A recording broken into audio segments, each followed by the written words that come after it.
Hello guys, queen bee channel पर आप लोगों का स्वागत है। तो भाई पहले तो सब लोगों से माफी मांगना चाहूंगा क्योंकि भाई बहुत तबीयत खराब थे 3-4 दिनों से, तो इसी वजह से मैं अपने तीनों चैनल पर भी वीडियो नहीं डाल पाया, तो इसलिए आई एम सॉरी। तो अभी से जो है रेगुलर में वीडियो डालने की कोशिश करूंगा। हालांकि अभी भी बहुत ज्यादा तबीयत खराब है, लेकिन फिर भी मैं कोशिश कर रहा हूँ। तो खैर, अगर आप लोगों ने लास्ट पार्ट को जाकर नहीं देखा है तो जाकर देख लेना, नहीं तो आप लोगों को इस पार्ट समझ में नहीं आएगा। तो इस एपिसोड के शुरुआत में जब हान ली उसकी आंखें को पूरी तरीके से देखता है कि ठीक हो गया है, वो इस चीज को देखकर बहुत ज्यादा खुश होने लगता है और वो अकेले में यही सोचने लगता है कि मतलब वो यही सोचता है कि वो अपने आप को देखकर बहुत ज्यादा खुश हो जाता है, यानी कि दुनिया को देखने की नजरिया उसकी बदल गया है। वो यही सोचता है कि अगर एक लोगों का सिर्फ पर्टिकुलर एक चीज यहाँ पर चेंज हो जाता है, नॉर्मल सा एक चीज, सिंपल सा चीज फिक्स हो जाता है, तो बहुत सारे कुछ चीजें बदल जाता है, यानी कि उस आदमी का पर्सनैलिटी भी बहुत ज्यादा मतलब बदल जाता है और इसी वजह से उसको जो है बहुत सारे अचीवमेंट पॉइंट भी मिलते हैं। वो यही सोचता है कि अगर हम लोग पर्टिकुलर किसी एक चीज के ऊपर फोकस करते हैं और उस चीज को इम्प्रूव करते हैं, तो इसी वजह से जो है हम लोगों को ओवरऑल बहुत सारे चीज के ऊपर इसका रिजल्ट दिखता है। खैर, वो सब कुछ बातें सोच रहे होते तभी अचानक से उसकी मोबाइल पे जो है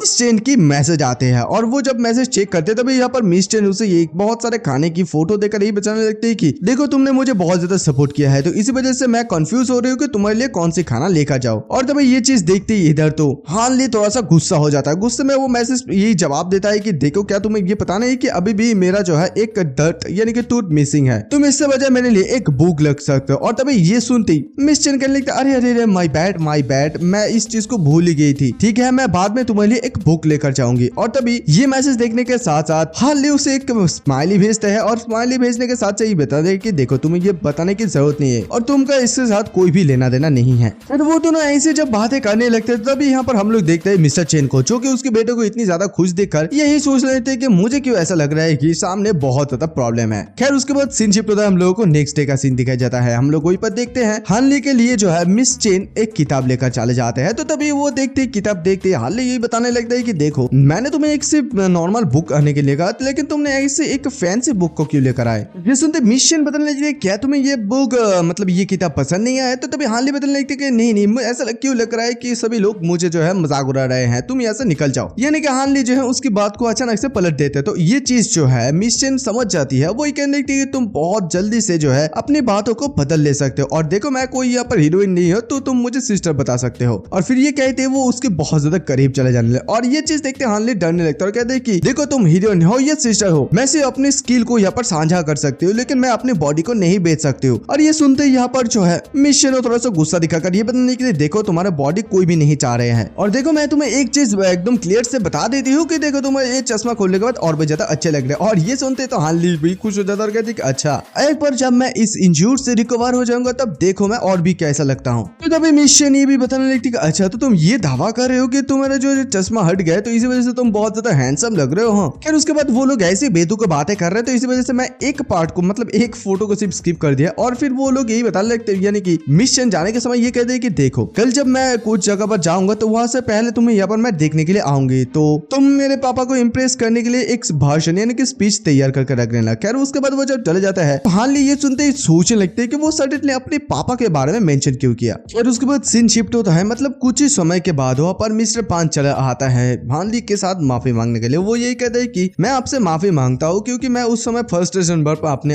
इमोशन को कंट्रोल नहीं कर पाया था और मैं इसी चीज के लिए सीरियसली आपके पास से माफी मांग, आई होप कि आप मुझे माफ कर देंगे। तो ये सुनते इधर हान ली बताने लगती है कि क्या तुम मुझसे माफी मांगने रहे हो और मैं तुम्हें ये एक्सेप्ट करो। देखो, तुम बहुत लकी हो कि तुम्हारे ऐसे ज्यादा अच्छी पेरेंट्स है और वो लोगों मतलब उन लोगों को तुम्हारे लिए ऐसे परेशानी में मत डालो। और ये सुनते ही तो इधर जो मिस्टर पान है वो थोड़ा सा गुस्से में रहता है, मतलब मन गुस्सा होने लगता है। तो उसके बाद उसे जो है एक एग्रीमेंट, सेटलमेंट एग्रीमेंट करता है मिस्टर पान। वो बहुत ज्यादा अच्छा आदमी होता है, केयरफुल आदमी है, तो इसलिए बहुत अच्छे से इस एग्रीमेंट को किया है। और फिर वो लोग जो है उसको कंपोजिशन के दौर में यहाँ पर 8 लाख यून दे रहे हैं। और उसके बाद हम लोग वहाँ पर मिस्टर पान को देखते हैं, जो कि ये बता देखते हैं कि मैं बहुत ज्यादा ग्रेटफुल हूँ हान, और ये सारा कुछ भी चीज जो है दोबारा से नहीं होगा। और ये सुनते हान ली कहता है कि अंकल पेन, आप कुछ ज्यादा ही कर रहे हैं। और उसके बाद हान ली यही बताता है कि उन्होंने जो है यहाँ पर हॉस्पिटल और बाकी सारे बिल को लेकर यहाँ पर 2 लाख यून को स्पेंड किया है। इसका मतलब टोटल होता है 1.15 मिलियन यून। और फिर वो अपनी एट्रीब्यूट को देखकर यही सोच रही थी कि अभी जो है मेरे पास पैसा है तो मैं यहाँ पर 69 तक भी वो प्रोडिक्ट कर सकता है, मतलब उसे आधा मंथ के अंदर जो है 1 मिलियन का प्रॉफिट हो गया है। और वो यही सोचता है कि अभी 5 लाख यून है, ये बहुत ज्यादा अजीब अमाउंट है, मुझे जो है और भी ज्यादा कैश की जरूरत है फ्यूचर में अपडेट करने के लिए। और यहाँ पर मैं एमलेसली यहाँ पर पॉइंट को खर्च नहीं कर सकता हूँ। हाँ, इसके बारे में क्या ख्याल है अगर मैं 1 मिलियन को ऐसे ही उड़ा देता हूँ? यानी कि वो यही सोचता है कि वो एक अच्छी जगह पर एक अच्छा सा फ्लैट लेगा, लेकिन उसके बाद क्या होगा? वो ये सब कुछ बातें सोच ही रहे होते। उसके बाद सीन शिफ्ट हो जाता है और हम लोगों को दिखाया जाता है कि उसके बाद मिस चेन जो है वहाँ पर उसके पापा को लेकर दोबारा से वहाँ पर चले आता है। वो आते कहते कि हम लोग यहाँ पर तुम्हें देखने के लिए आए हैं, तो वहाँ पर मतलब तुम्हारा रिकवर कैसे चल रहा है। तो यहाँ पर अंकल भी आते हैं, तो अंकल के देखते हानली उसे प्रणाम करने के लिए जाते हैं। तो मैं अंकल के अरे नहीं नहीं, तुम जस्ट बेड पर रिलैक्स करो, यानियन और मेरा जो है जल्दी फ्लाइट है, तो हम लोग यहाँ पर सिर्फ तुम्हें देखने के लिए आए हैं और यहाँ पर तुम्हारे लिए एक छोटा सा टोकन है, चलो हान तुम इसे ले लो।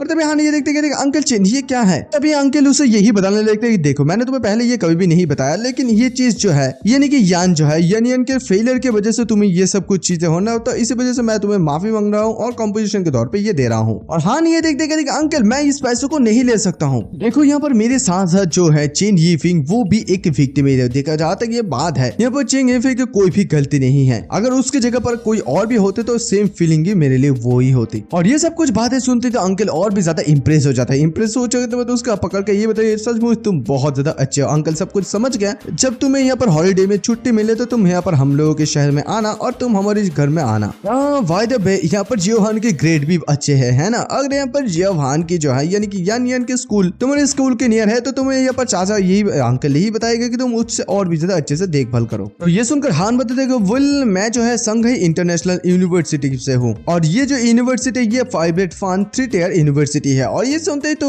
यान कहने लगती है क्या मतलब 3 टियर यूनिवर्सिटी। तो उसके बाद हानली ये भी बताता है कि जब मैं बहुत ज्यादा यंग था और मूर्ख था, मतलब कुछ समझ में नहीं आता था, मुझे लगता था कि ये ग्रेड कुछ भी नहीं रिप्रेजेंट करता था और उसी समय जो है मैं एक गलत रास्ते में चला गया और जब रिजल्ट आया तब मुझे बहुत ज्यादा रिग्रेट हुआ। और ये सब कुछ पेन से मैं सीखने के बाद मैं अपने आप को रिकवर करने में, अपने माइंड को एडजस्ट करने में बहुत ज्यादा समय लगा दिया। तो ये सब कुछ बातें सुनकर अंकल भी कहा कि मतलब हाँ तुम सही कह रहे हो, यहाँ पर जो पास्ट है उसे हम लोग बदल नहीं सकते हैं और यहाँ पर सबसे ज्यादा मोस्ट इंपॉर्टेंट चीज ये है कि फ्यूचर को हम लोगों को अच्छे से पकड़ना। और तुम्हें जो है इस समय एक बहुत बड़ा कंपोजिशन मिला है तो तुम्हें एक बिजनेस को शुरू कर देना चाहिए। तो ये सुनते शानली कहते हैं कि हाँ मतलब हानली यही बताता है कि मैं इस चीज के ऊपर भी विचार करूंगा। अभी मैं सबसे पहले एक सेटलमेंट होऊंगा और उसके बाद मैं एक बिजनेस के बारे में सीखूंगा। तो ये सुनते अंकल भी हंसने लगता है और कहते हैं कि कुछ समय के बाद जो है ये फ्यूचर वर्ल्ड जो है ये तुम लोगों के यंग जनरेशन को हो जाएगा। हानली भी ये सुनते कहते हैं कि अंकल यहाँ पर आपने जो है चेन यीफिंग को बहुत ज्यादा अच्छे एजुकेशन दिए है, मैं डेफिनेटली यहाँ पर आपके जो स्पीड है उसी जो है मतलब अनुसरण करूंगा फ्यूचर में। तो अंकल भी ये सुनकर ये बताते हैं कि हाँ तुम अपने बातों के ऊपर ध्यान रखना और अभी घाव के ऊपर भी ध्यान रखना, हम लोगों को जो है फ्लाइट के लिए लेट हो रहा है। तो उसके बाद इधर चेन यान भी कहने लगते है कि बाय, और उसे देखते ही इधर हानली सोच लेती है कि वो कितनी ज्यादा क्यूट है और कहने लगता है कि ठीक है सेफ जर्नी। तो गाइस आप लोगों को एपिसोड कैसा लगा प्लीज यार कमेंट करके बताना और तो नेक्स्ट एपिसोड भी जल्दी अपलोड हो जाएगा यानी कि 10 मिनट के अंदर अंदर, तो देख लेना प्लीज।